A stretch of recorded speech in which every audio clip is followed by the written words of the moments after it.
তাড়াতাড়ি চকলেটটা খেয়ে নে, না হলে ডাইনিটা আবার চলে আসবে। তুই এসে আর কি করবি, তোর চকলেট তো এখন আমার পেটে হজম হয়ে গেছে। আমার চকলেটটা খুঁজে পাচ্ছি না। তুই আমার চকলেট নিয়েছিস নিশ্চয়ই। তাড়াতাড়ি আমার চকলেটটা বের কর, না হলে তোর আজ খবর আছে। তোর চকলেট? তোর চকলেট আমি কোথা থেকে নেব? তোর চকলেটটা আমি দেখিও নি। আমার চকলেট বের কর বলছি। সত্যি বলছি, আমি তোর চকলেট খাইনি, আমি তোর চকলেট নিয়েও নি।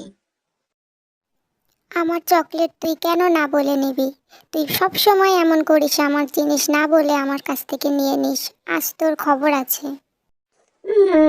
ডাইনি, তুই তো চকলেটের জন্য আমাকে মারলি। আমি মাকে বলে দিব, দাঁড়া। প্রতিদিন তোদের এই মারামারি আর ঝগড়া আমার আর সহ্য হয় না। আজ তোর বাবা বাসায় ফিরুক, তোর বাবাকে বলবো তোদের যেন হোস্টেলে পাঠিয়ে দেয়। সরি সরি মা, মা, আমাদের আমাদের ভুল ভুল হয়ে হয়ে গেছে। গেছে। আমরা আর আমরা এমন আর করব এমন না। করব না। তুমি তুমি বাবাকে বাবাকে বলো বলো না না, প্লিজ। প্লিজ।